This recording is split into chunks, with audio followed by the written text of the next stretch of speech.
Good morning विद्यार्थियों। आप सबका भौतिक विज्ञान की ऑनलाइन कक्षा में मैं श्रीनिवास तिवारी स्वागत करता हूं। कल हम लोगों ने लॉरेंज बल के बारे में अध्ययन किया था। कल जो हमारा टॉपिक था वो था लॉरेंज फोर्स।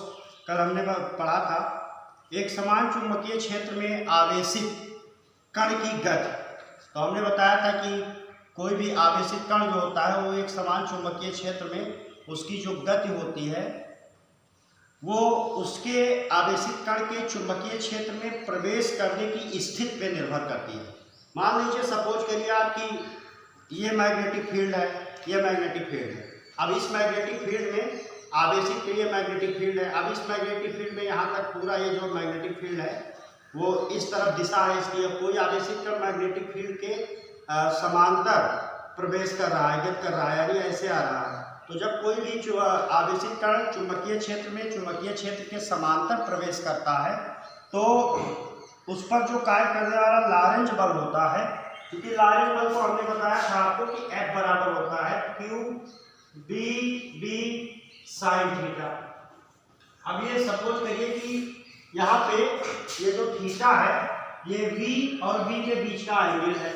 तो जब B और B के बीच का एंगल है थीटा, तो यहाँ पे आवेशित कण अगर इस तरीके से जा रहा है तो ये कण के वेग की दिशा हो गई और यही चुंबकीय क्षेत्र की दिशा भी हो गई। तो यहाँ पे जब कण के वेग और चुंबकीय क्षेत्र की दिशा एक है तो थीटा बराबर क्या हो जाएगा, 0 हो जाएगा। और जब थीटा 0 हो जाएगा तो ये बराबर क्या हो जाएगा, 0, क्योंकि आपको पता है कि साइन 0 की वैल्यू 0 होती है। यानी कल पहला वाला स्थिति हम पढ़े थे कि जब कोई आवेशित कण एक समान चुंबकीय क्षेत्र में चुंबकीय क्षेत्र के समांतर प्रवेश करता है तो उस पर कार्य करने वाला लॉरेंज बल 0 होता है, यानी उस पर चुंबकीय क्षेत्र का कोई प्रभाव नहीं पड़ता है और वह गति करता हुआ सीधे चला जाता है। दूसरा नंबर हमने आपको बताया था कि जब कोई आवेशित कण एक समान चुंबकीय क्षेत्र में चुंबकीय क्षेत्र के लंबवत प्रवेश करता है, यानी ये तो आप जानते हैं लॉरेंज बल बराबर Q B sin थीटा। अच्छा, आगे आप जब जानते हैं F बराबर Q B sin थीटा तो आवेशित कण क्या हुआ, लंबवत। ये मान लीजिए मैग्नेटिक फील्ड है और यहाँ पे सभी बिंदुओं पर इसके चुंबकीय क्षेत्र का मान बराबर है, इसीलिए इसको एक समान मैग्नेटिक फील्ड, एक समान चुंबकीय क्षेत्र कहा जाता है। अब इसमें क्या है कि ये आवेशित कण है, ये चार्ज जो देख रहे हैं आप, अब ये आवेशित कण v वेग से ऐसे प्रवेश कर रहा है। तो जब कोई आवेशित कण एक समान चुंबकीय क्षेत्र में चुंबकीय क्षेत्र के लंबवत प्रवेश करता है तो लंबवत जब प्रवेश करेगा तो यहाँ पे थीटा बराबर क्या हो जाता है, 90 डिग्री हो जाता है, क्योंकि थीटा क्या होता है, angle between V and V। V का मतलब वो जो आवेशित कण है उसका वेग और एक V क्या है, मैग्नेटिक फील्ड है। तो यहाँ पे थीटा जब 90 अंश हो जाता है तो ये जो लगने वाला लॉरेंज बल होता है वो ये बराबर हो जाता है QB। और वो कण क्या होता है, वो कण वृत्ताकार पथ पे गति करने लगता है। तो जब वो वृत्ताकार पथ पे कण गति करने लगता है तब उसको जो आवश्यक अवकेंद्र बल की आवश्यकता होती है, यानी मान लीजिए स्मॉल r त्रिज्या के पथ पर वो ऐसे वृत्ताकार पथ पे गति कर रहा है, तो जब कोई भी वस्तु वृत्ताकार पथ पर गति करती है तो उसको लॉरेंज फोर्स की आवश्यकता होती है, उसको अवकेंद्र बल की आवश्यकता होती है। वो अवकेंद्र बल जो होता है इसे लॉरेंज बल से मिलता है। आप क्लास 11 में पढ़ेगा एक बल F बराबर mv²/r, जहाँ v क्या होता है, कण का वेग होता है, और r क्या होती है, वृत्ताकार पथ की त्रिज्या होती है।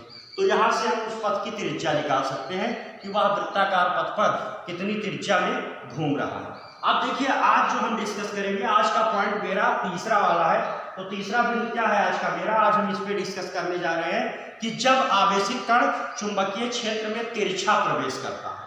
तो अब हम क्या हेडिंग डालेंगे, 3 नंबर, तीसरा पॉइंट। 2 पॉइंट कल हो गए थे। आप लोग वीडियो को देखा करिए और चैनल के बारे में अपनी प्रतिक्रिया सुझाव अवश्य देते रहें, जिससे और अच्छा प्रयास मैं करूं। आइए देखते हैं अगला। तो अगला हमारा आज का क्या है, जब आवेशित कण चुंबकीय क्षेत्र में तिरछा प्रवेश करता है। तो तीसरा नंबर पॉइंट, जब आवेशित कण चुंबकीय क्षेत्र में तिरछा प्रवेश करता है। तो जब आवेशित कण चुंबकीय क्षेत्र में तिरछा प्रवेश करता है, तिरछा प्रवेश करने का आश्रय है कि मान लीजिए कि ये आपका मैग्नेटिक फील्ड है, इस तरफ डायरेक्शन है मैग्नेटिक फील्ड की, इस पूरे पॉइंट में चुंबकीय क्षेत्र एक समान है, और जो आपका आवेशित कण है वो कुछ यूं तरीके से आ रहा है, ऐसे इस तरीके से आ रहा है, या मान लीजिए इस तरीके से आ रहा है। तो तिरछा प्रवेश जब करता है, तो जब देखिए जब आवेशित कण क्षेत्र में तिरछा प्रवेश, यानी जब आवेशित कण चुंबकीय क्षेत्र में तिरछा प्रवेश करता है, तब वेग b को दो घटकों में वियोजित किया जा सकता है। ये जो वेग b होता है इसको दो घटकों में वियोजित किया जा सकता है। देखिए इधर, इसको हम आपको बड़े ही आसानी के साथ समझाएंगे, थोड़ा सा आप ध्यान दीजिएगा, तो जब आप ध्यान देंगे तो आपके समझ में आराम के साथ बढ़िया से आएगा।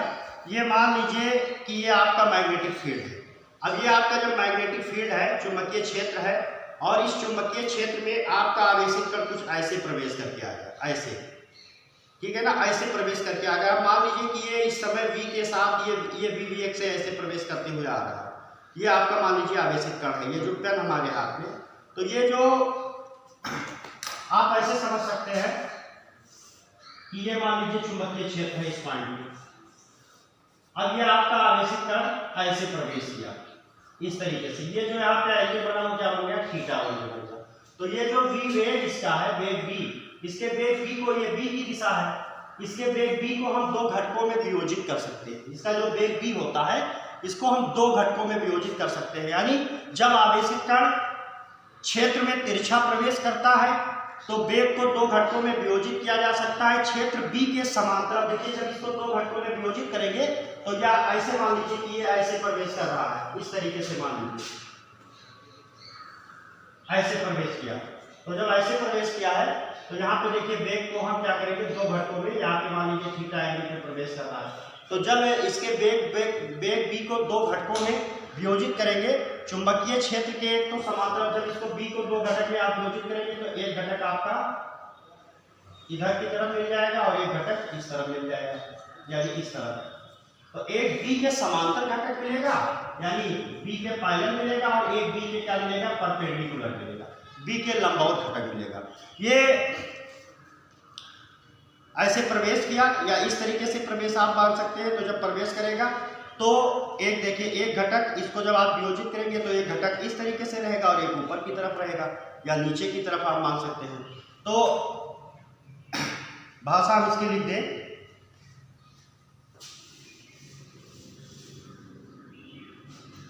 जब आवेशित कण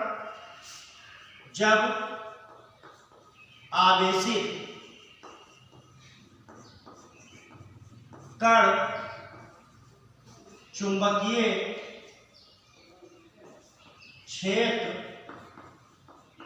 में तिरछा प्रवेश करता है, तब कण के वेग v को दो घटकों में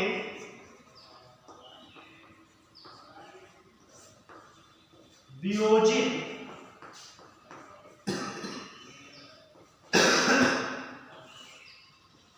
कर सकते हैं। दो घटकों में वियोजित कर सकते हैं, यानी जो कण का वेग होता है इसको दो घटकों में वियोजित हम कर सकते हैं। तो दो घटक कौन कौन से हो जाएंगे, दो घटक जो आप वियोजित करने आ रहे हैं वो दो वियोजित घटक आपके कौन कौन से हो जाएंगे।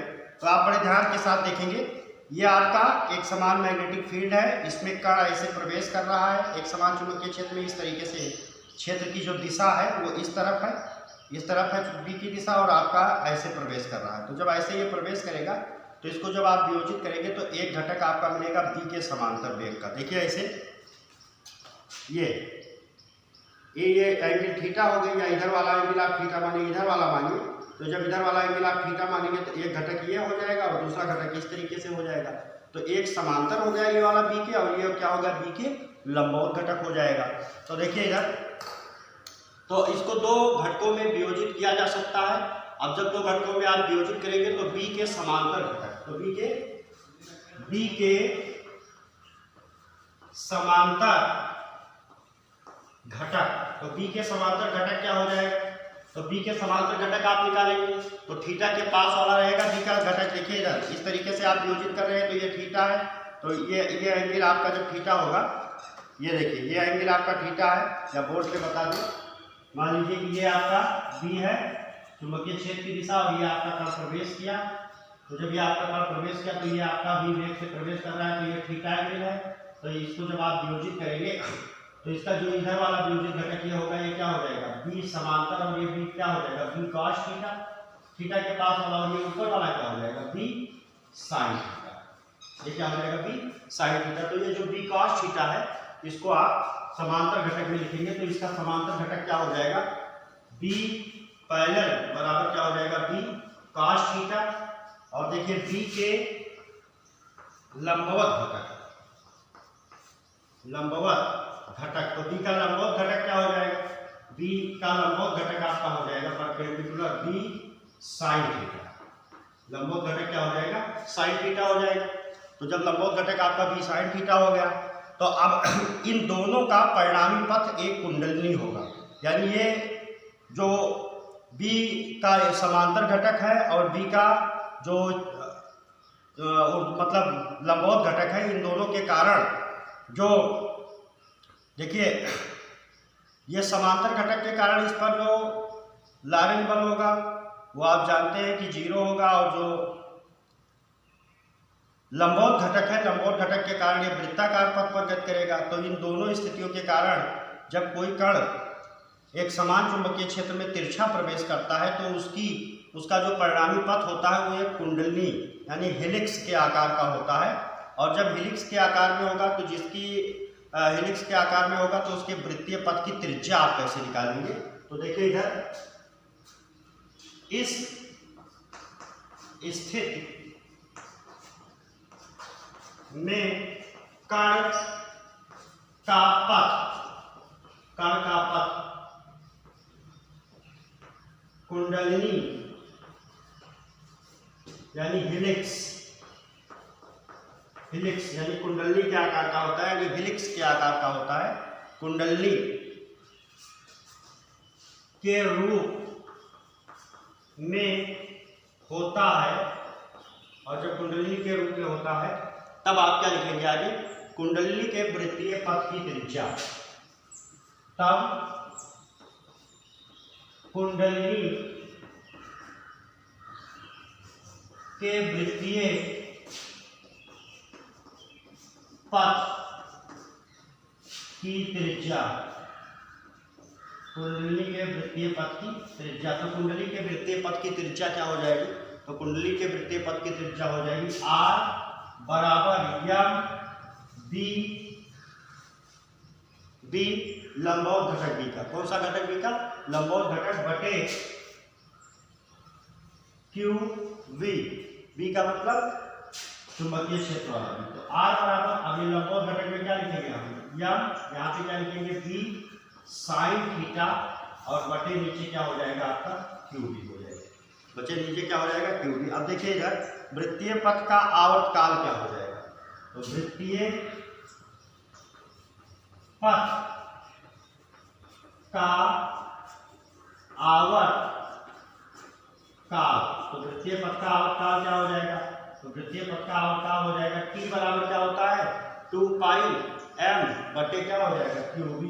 तो आपका ये हो जाएगा टी बराबर 2 पाई m बटे क्यू बी। इसको आप सॉल्व करेंगे तो वृत्ताकार पथ का जो आवर्तकाल आपको मिलेगा, यानी जो एक चक्कर पूरा करने में जो लगा समय होगा वो टी बराबर आपको क्या मिल जाएगा 2 पाई m बटे क्यू बी। यहाँ पे आप जानते हैं यम उसका क्या होगा, द्रव्यमान होगा, और यम द्रव्यमान होगा कण का, क्यू क्या होगा आवेशित कण का आवेश, और बी क्या होगा चुंबकीय क्षेत्र। अब देखिए इधर यहाँ पे जब ये कण तिरछा प्रवेश करता है तो एक वृत्ताकार चक्कर पूरा करने में कण द्वारा जो चुंबकीय क्षेत्र में चली गई दूरी होती है उसको पथ की पिच कहते हैं, और इसे P से प्रदर्शित करते हैं। यानी कुंडली जब कोई कण तिरछा प्रवेश करेगा एक समान चुंबकीय क्षेत्र में तो वो कुंडली के आकार में गति करेगा, और कुंडली के आकार में जब गति करेगा तो एक चक्कर पूरा करने में जो उसके द्वारा चली गई दूरी होती है उसको हम पथ की पिच कहते हैं, और इसे पी से प्रदर्शित करते हैं। यानी पथ की जो पिच होती है पी बराबर होता है बी पैरेलल समांतर और इंटू टी, यानी चली गई दूरी बराबर होता है चाल गुणे समय। तो यहाँ पे समांतर में चाल उसका कितना है, समांतर में चाल उसका है चाल उसका है बी कॉस थीटा, और टी का मान क्या निकाला है, टी का मान है आपका 2 पाई m बटे क्यूबी। ये जो हमने आपको सूत्र बताया है, ये जो पथ की पिच होती है, यानी वृत्ताकार कुंडली में वृत्ताकार पथ पर एक चक्कर पूरा करने में चली गई दूरी को पथ की पिच कहते हैं। इसमें न्यूमेरिकल कंपटीशन में पूछे जाते हैं। यहाँ पे आपके नहीं पूछे गए, यहाँ पे तिरछा प्रवेश करने में जो त्रिज्या होती है यही तक न्यूमेरिकल पूछा जाता है। यानी अगर कोई आवेशित कण मान लीजिए 30 अंश का कोण बनाता हुआ प्रवेश करता है, तो यहाँ थीटा का मान रख के और ऐसे सवालों को आप सॉल्व करेंगे। अब ऐसे में हम न्यूमेरिकल आपको बताएंगे। तो ये आपका टॉपिक था तिरछा प्रवेश करने के लिए। अब हम आते हैं न्यूमेरिकल के ऊपर। अब हम डिस्कस करेंगे इनके सवालों के ऊपर कि इस पर हम सवाल कैसे लगाएंगे।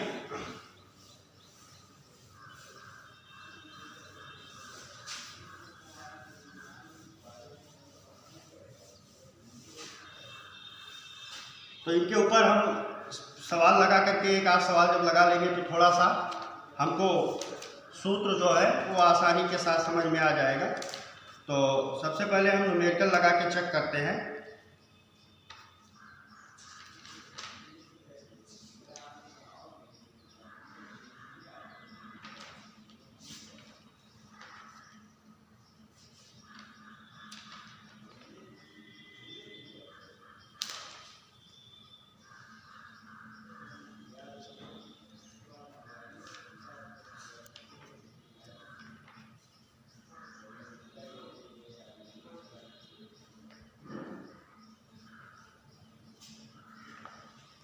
एक सवाल है कि एक प्रकोष्ठ एनसीईआरटी का न्यूमेरिकल है।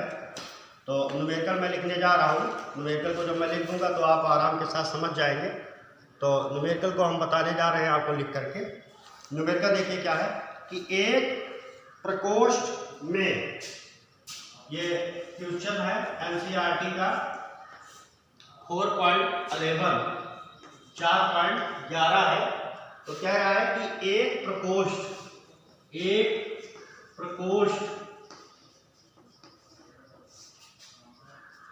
में 6.5 G, यानी 1 G बराबर 10⁻⁴ टेस्ला का एक समान चुंबकीय क्षेत्र बनाए रखा गया है। का एक समान चुंबकीय क्षेत्र बनाए रखा गया है।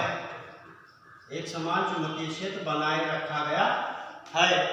आगे कह रहा है इस चुंबकीय क्षेत्र में इलेक्ट्रॉन, इस चुंबकीय क्षेत्र में इलेक्ट्रॉन, इस चुंबकीय क्षेत्र में इलेक्ट्रॉन 4.8 × 10⁻⁶ मीटर प्रति सेकंड के वेग से क्षेत्र के लंबवत भेजा गया है। के वेग से क्षेत्र के लंबवत भेजा गया है। लंबवत भेजा गया है। लंबवत भेजा गया है। आगे कह रहा है समझाइए कि इस इलेक्ट्रॉन का पथ वृत्ताकार क्यों होगा। समझाइए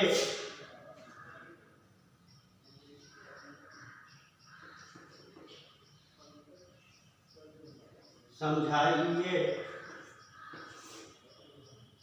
कि इस इलेक्ट्रॉन का पथ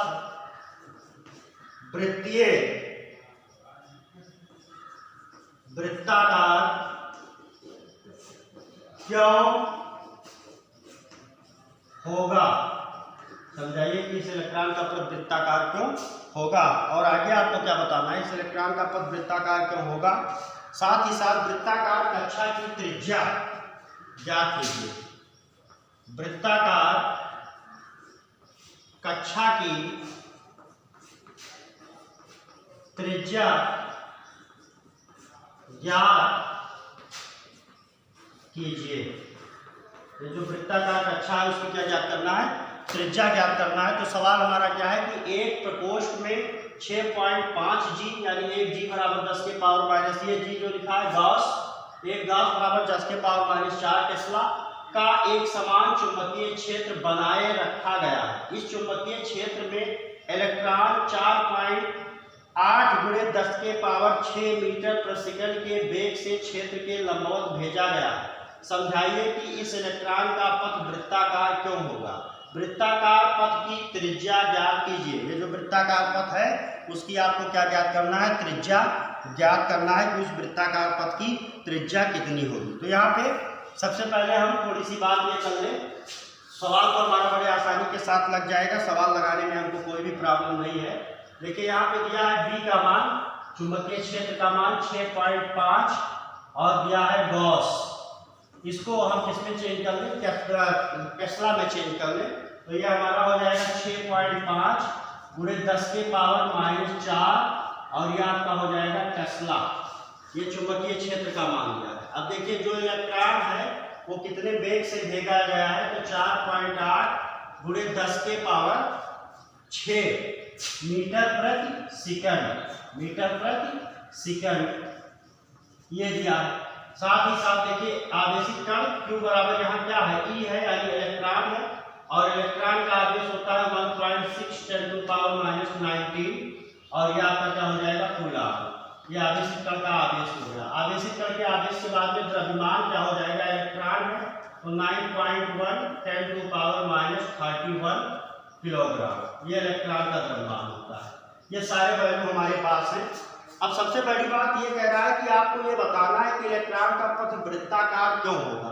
तो हमने आपको जब बताया था कि एक समान चुंबकीय क्षेत्र में आवेशित कण की गति के बारे में जब हम लोग डिस्कस कर रहे थे, तो वहां पे हमने 3 पॉइंट आपको बताया। पहला पॉइंट बताया कि जब कोई आवेशित कण एक समान चुंबकीय क्षेत्र में चुंबकीय क्षेत्र के समांतर प्रवेश करता है, मान लीजिए कि ये मैग्नेटिक फील्ड की दिशा है और आवेशित कण जा रहा है v वेग से, तो जब ये v वेग से जा रहा है और ये v की दिशा कैपिटल v यानी मैग्नेटिक फील्ड की दिशा है और ये v वेग की दिशा है, तो यहाँ पे v और v के बीच का एंगल क्या हो जाता है, 0 हो जाता है। और जब एंगल 0 हो जाता है तो सूत्र हमने आपको बताया कि F बराबर होता है QBB sin थीटा। और जब यहाँ थीटा 0 हो गया, थीटा बराबर 0 हो गया, जब थीटा माना 0 हो गए तो क्या हो जाएगा, थीटा 0 हो गए तो F = 0। यानी कि इस कण के ऊपर जब कोई आवेशित कण एक समान चुंबकीय क्षेत्र में चुंबकीय क्षेत्र के समांतर प्रवेश करता है तो उस पर कार्य करने वाला लॉरेंज फोर्स जो होता है वो 0 होता है।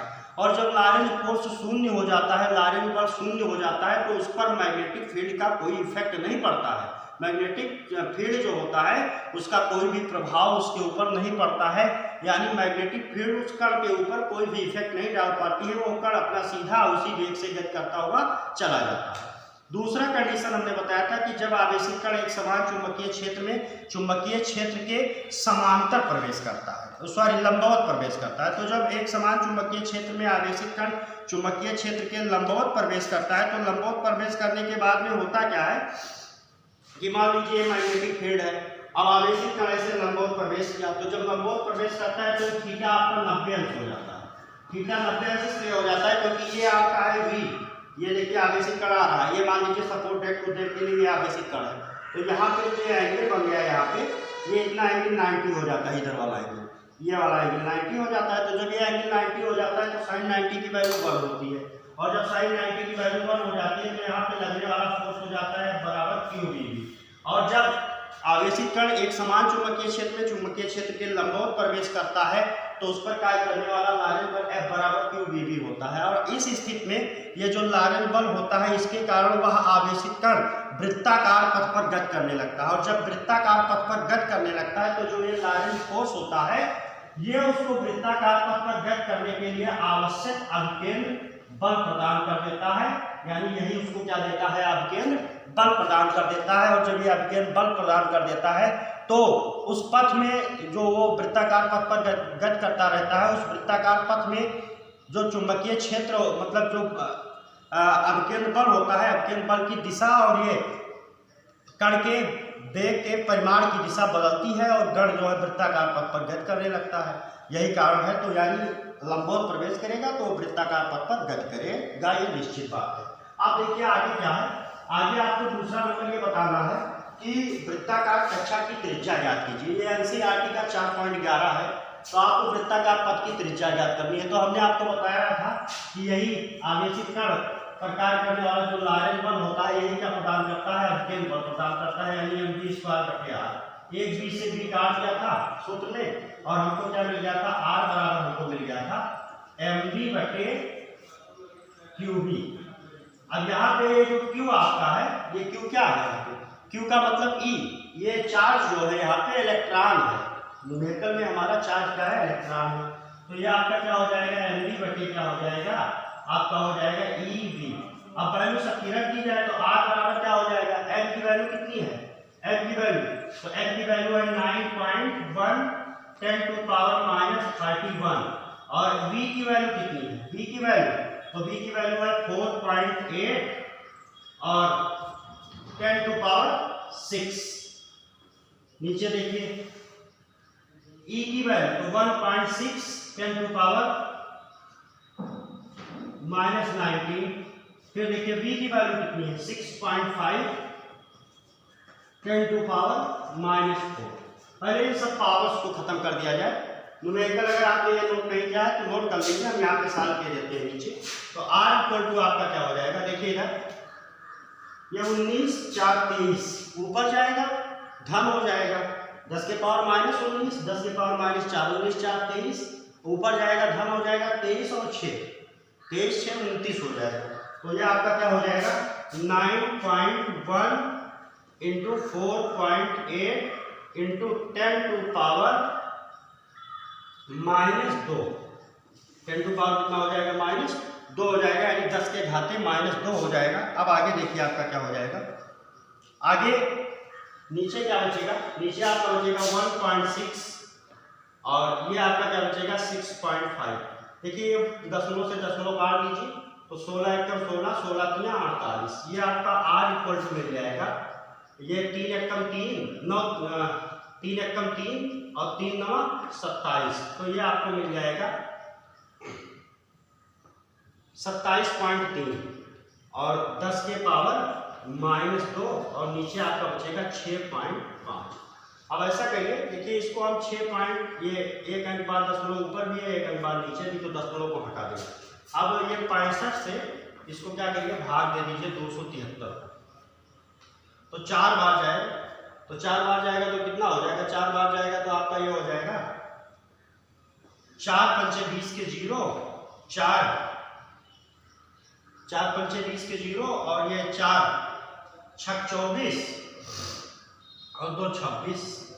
यहाँ पे 3 बचेगा, यहाँ पे 1 बचेगा, दशमलव लगाइए 0, तो कितनी बार जाएगा 2 बार जाएगा। तो यानी आपको ये क्या मिल जाएगा, ये आपको मिल जाएगा 4.2 × 10⁻⁻2। अब यहाँ देखिए ये जो जितने भी यूनिट्स हैं ये सब MKS में है। तो जब ये सब सारे यूनिट MKS पद्धति में है तो ये भी किसमें होगा, r ये त्रिज्या है तो त्रिज्या का यहाँ पे जो यूनिट होगा मात्रक होगा वो क्या हो जाएगा, मीटर हो जाएगा। अब अगर इसको आप चाहें तो इसको आप लिख सकते हैं 4.2 और ये क्या लिख सकते हैं आप सेंटीमीटर, 10⁻⁻2 हट जाएगा, तो ये दोनों उत्तर सही है। तो इस तरीके से ये न्यूमेरिकल आप इस पे पूछा जाता है और न्यूमेरिकल ऐसे ही आप लगा सकते हैं। अब आगे हम और नेक्स्ट न्यूमेरिकल की बात करेंगे जिसमें और सवाल आएंगे। इस न्यूमेरिकल को आप नोट कर लीजिए, फिर हम अगले न्यूमेरिकल की बात करें। नेक्स्ट न्यूमेरिकल की बात हम करेंगे। इस न्यूमेरिकल को आप जल्दी से नोट कर लीजिए, अगर नोट नहीं किए हैं तो समझने के बाद में इसको नोट कर लीजिए। अगले न्यूमेरिकल की अब हम लोग बात करेंगे।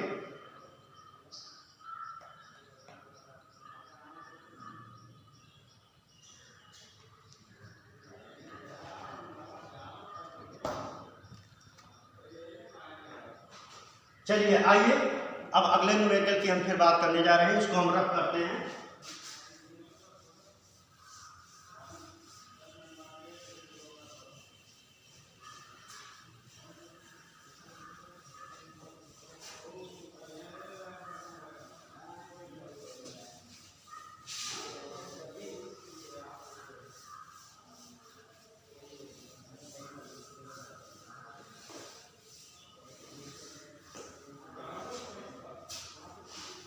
अगला न्यूमेरिकल हमारा है 4.19। ये इसी फार्मूले से रिलेटेड सारे न्यूमेरिकल आज हम बात करेंगे। तो अगला न्यूमेरिकल मैं पढ़ देता हूँ। अगला न्यूमेरिकल मैं पढ़ के आपको बता देता हूँ। ऊष्मित कैथोड से उत्सर्जित और 2 किलोवाट के विभवांतर पर त्वरित एक इलेक्ट्रॉन 2 किलोवाट के विभवांतर पर त्वरित एक इलेक्ट्रॉन 0.15 टेस्ला के एक समान चुंबकीय क्षेत्र में प्रवेश करता है। आगे क्या है? एक समान चुंबकीय क्षेत्र में प्रवेश करता है। फिर आगे इलेक्ट्रॉन का गमन पथ ज्ञात कीजिए। यदि चुंबकीय क्षेत्र ए नंबर पहला क्या है? प्रारंभिक वेग के लंबवत है और बी नंबर प्रारंभिक वेग की दिशा से 30 अंश का कोण बनाता है। तो देखिए हम सवाल बोल दिए। सवाल आपका है 4.19। तो 4.19 में क्या क्या दे रखा है? तो सबसे पहले दे रखा है ये जो आपका इलेक्ट्रॉन है, उत्सर्जित इलेक्ट्रॉन है, उसका विभवांतर दिया है, यानी V बराबर दिया है 2 किलो वोल्ट। तो जब ये 2 किलो वोल्ट दिया है तो इसको हम क्या करेंगे? 2 गुणे 10 के पावर 3। अब ये क्या हो जाएगा? वोल्ट हो जाएगा।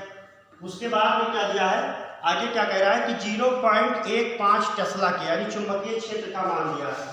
B बराबर 0.15 टेस्ला ये चुंबकीय क्षेत्र दे रखा है। आगे क्या कह रहा है? इलेक्ट्रॉन है और ये प्रवेश करता है। तो इलेक्ट्रॉन का वेग नहीं दिया है, तो वेग हम ज्ञात कर लेंगे, कोई दिक्कत नहीं है। इलेक्ट्रॉन है आवेशित, तो इलेक्ट्रॉन के लिए m बराबर क्या हो जाएगा? 9 गुणे 10 के पावर -31 किलोग्राम। वैसे यहाँ पे 9.1 होता है, लेकिन हम केवल 9 ही ले रहे हैं, थोड़ा आसानी रहेगा हमको। इलेक्ट्रॉन का आवेश कितना हो जाएगा? तो इलेक्ट्रॉन का आवेश हो जाएगा 1.6 × 10⁻19 कूलम। ये इलेक्ट्रॉन का आवेश हो जाएगा। आप देखिए यहाँ पे बी विभवांतर द्वारा त्वरित इलेक्ट्रॉन का वेग, देखिए इधर अतः V वोल्ट विभवांतर, यहाँ कैपिटल भी रहेगा, V वोल्ट विभवांतर, ये जो त्वरित हो रहा है इलेक्ट्रॉन उसके लिए हम निकाल लेते हैं। तो V वोल्ट विभवांतर से त्वरित इलेक्ट्रॉन का वेग। तो इलेक्ट्रॉन का वेग क्या हो जाएगा? तो इलेक्ट्रॉन के वेग के लिए k बराबर होता है 12 mv²। देखिए आपको बताया था कि k बराबर आवेशित इलेक्ट्रॉन के लिए अगर v वोल्ट विभवांतर से कोई कण त्वरित होता है तो उसकी गतिज ऊर्जा k बराबर होती है qv, और यहाँ पे q के स्थान पे क्या है? आवेशित इलेक्ट्रॉन है। तो यहाँ पे आप क्या लिखेंगे? ev बराबर हो जाएगा 12 mv²। ये केवल हम इतना इसलिए कर रहे हैं कि v की वैल्यू निकल आए। अभी v की वैल्यू सवाल में दी नहीं है, आगे हमको जो निकालना है वो कैसे निकलेगा। तो अब यहाँ पे देखेंगे आप क्या हो जाएगा। आगे आपका हो जाएगा यहाँ से v² इक्वल टू आपका हो जाएगा v² इक्वल टू हो जाएगा √2 ev बटे आपका हो जाएगा m। ev बटे क्या हो जाएगा? m। अब यहाँ पे सबकी वैल्यू हम रख देंगे। तो v बराबर हमको क्या मिल जाएगा? √2, इसका मान 1.6 10 के पावर -19 और ये v की वैल्यू, तो v की वैल्यू क्या दी हुई है 2 गुणे 10 के पावर 3, 2 गुणे 10 के पावर 3, m का मान 9 गुणे 10 के पावर -31। इसको हम क्या करेंगे सॉल्व कर लेंगे और सॉल्व करने के बाद में हमको वैल्यू मिल जाएगी। तो आइए इसको सॉल्व कर लेते हैं। तो v बराबर आपको क्या मिल जाएगा, अंडर रूट देखिए 10 के पावर 31 को ऊपर ले जाएंगे प्लस हो जाएगा 31 और 3 34। देखिए ऊपर पहले लिख दिया जाए 2 गुणे 1.6 गुणे 10 के पावर -19 और ये ऊपर जाएगा 31 3 10 के पावर 34। नीचे आपका देखिए क्या हो जाएगा, नीचे आपका क्या 9 बचेगा, नीचे आपका क्या बचेगा 9। अब देखिए 19 34 में से 19 निकल जाएगा, तो जब 34 में से आपका 19 निकल जाएगा तो कितना बचेगा, 34 में से 19 निकलने के बाद में 15 बचेगा। तो v बराबर इसको हम ऐसे कर सकते हैं 2 गुणे 2 गुणे इसको हम लिख सकते हैं 16 और गुणे 10 के पावर 14 लिख सकते हैं, और नीचे क्या हो जाएगा हमारा 9 लिखा है। अब देखिए इधर इसको ये 10 के पावर 15 बचा था ना, तो इसको हम एक और कम कर दिए 14 कर दिए, तो ये 10 को हम क्या कर दिए हटा दिए 10 से गुणा करके। तो अब इसको हम ऐसे लिख सकते हैं 2 गुणे 4 गुणे 10 के पावर 7 बटे 3 का होल स्क्वायर। ये होल स्क्वायर में इसलिए कर दिए क्योंकि ये अंडर रूट से क्या हो जाए बाहर आ जाए, तो अंडर रूट से जब ये बाहर आ जाएगा तो हमको क्या मिल जाएगा 4 गुणे 8 बटे 3 गुणे 10 के पावर 7। अब ये वेग का मात्रक क्या हो जाएगा मीटर प्रति सेकंड, यानी ये आवेशित कण जो है उसका क्या निकल के आ गया वेग निकल के आ गया। ये आप नोट कर लीजिए, पहले हमने क्या निकाल लिया आवेशित कण का वेग निकाल लिया, द्विबोल्ट विभवांतर से त्वरित आवेशित कण का वेग निकल आया है। इसको हम रख कर देंगे क्योंकि हमको केवल वेग का काम था, वेग हमने निकाल लिया। अब हम न्यूमेरिकल के ऊपर बात करेंगे, न्यूमेरिकल को हम आगे सॉल्व करेंगे। तो यहाँ पे हम लिख देंगे वेग की वैल्यू कितनी आई, वेग की वैल्यू क्या आई, अभी आपने देखा कि वेग आया आवेशित कण का v बराबर क्या आया 8 बटे 3 गुणे 10 के पावर 7 मीटर प्रति सेकंड। ये आवेशित कण का वेग अभी हमने निकाल दिया। अब पॉइंट ए में आपको क्या कह रहा है, पॉइंट ए में सवाल आपका कह रहा है कि प्रारंभिक वेग के लंबवत प्रवेश करता है, यानी जब आवेशित कण लंबवत प्रवेश करता है चुंबकीय क्षेत्र में। तो देखिए इधर पहला नंबर ए नंबर, जब आवेशित कण चुंबकीय क्षेत्र के लंबवत प्रवेश करता है। तो जब आवेशित कण चुंबकीय क्षेत्र के लंबवत प्रवेश करेगा, तो जब चुंबकीय क्षेत्र के लंबवत प्रवेश करेगा आवेशित कण, तो उसके वृत्ताकार पथ की त्रिज्या r बराबर क्या हो जाएगा mv बटे qb, यानी यहाँ पे क्या हो जाएगा ab। अब ये आप देखिए m के मान पता है, v का मान पता है, e का मान पता है, v का मान पता है, सबका मान आप रख देंगे और इसको क्या करेंगे आप सॉल्व करेंगे। तो ये आपको सॉल्व करने के बाद जो उत्तर मिल रहा है ये आपको खुद सॉल्व करना है, स्वयं करिए, स्वयं हल करें। आप स्वयं हल करेंगे और r बराबर आपको क्या मिल जाएगा 10 के पावर -3 मीटर, या आपको मिल जाएगा 1 मिलीमीटर। ये सॉल्व करने के बाद में आपको मिल जाएगा, ये पहला उत्तर हो गया। अब बी नंबर वाला जो है, ये बी के कारण इस सवाल को हमने सेलेक्ट किया था, क्योंकि बी नंबर क्या कह रहा है कि जब प्रारंभिक वेग की दिशा से 30 अंश का कोण बनाता हुआ प्रवेश करता है। तो देखिए इधर जब 30 अंश का कोण बनाता हुआ प्रवेश करता है, तो जब 30 अंश का कोण बनाता हुआ प्रवेश करता है, तो जब 30 अंश का कोण बनाता हुआ प्रवेश करेगा तो तिरछा वाला आ गई बात, जो थर्ड वाला कंडीशन अभी आज पढ़ाए हैं, तो तिरछे वाले कंडीशन को आप लगाएंगे। तो जब आप तिरछा वाले कंडीशन को लगाएंगे तो आपको तिरछा वाले कंडीशन में आपको क्या मिल जाएगा, तिरछा वाले कंडीशन में तुरंत आपको सूत्र मिल जाएगा r बराबर mv sin थीटा और बटे क्या हो जाएगा ev। लेकिन एक बात और, r बराबर mv बटे ev, देखिए तरीका देखिए थोड़ा ट्रिक, यहाँ पे अभी r बराबर mv बटे ev का मान आपने निकाला है 1 मिलीमीटर मिला है ना, तो इसको अलग कर लेंगे और इधर क्या हो जाएगा साइन 30। तो ये आपका क्या हो जाएगा r बराबर 1 मिलीमीटर और ये साइन 30 का मान कितना हो जाएगा 1/2। तो 1/2 से जब ये कट जाएगा तो आपको क्या मिल जाएगा, r इक्वल टू आपको मिल जाएगा 0.5 मिलीमीटर। यानी जब तिरछा प्रवेश करेगा तो उसके वृत्ताकार पथ की त्रिज्या कितनी हो जाएगी 0.5 मिलीमीटर। ये समझिएगा MV/EB। ये पहले भी लंबवत वाले में वैल्यू मैंने निकाली थी, 1 मिलीमीटर आया था, वही वैल्यू पुट करके साइन 30 का मान रख दिया। आप देखिए इधर चुंबकीय क्षेत्र की दिशा में वेग का अगर आपको मान लीजिए घटक निकालना है, वेग का समांतर घटक निकालना है, तो समांतर घटक क्या हो जाएगा, समांतर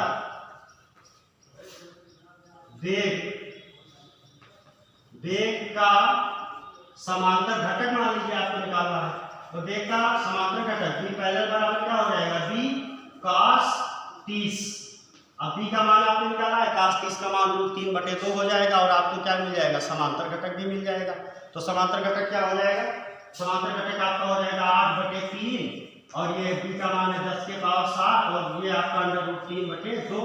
तो आप इसको गुणा कर देंगे, √3 का मान रख देंगे और आपको समांतर घटक का उत्तर क्या मिल जाएगा, √3 का मान होता है 1.732। तो जब आप वैल्यू रखेंगे सॉल्व करेंगे तो आपको मिल जाएगा 2.3 10 के पावर 7 मीटर प्रति सेकंड।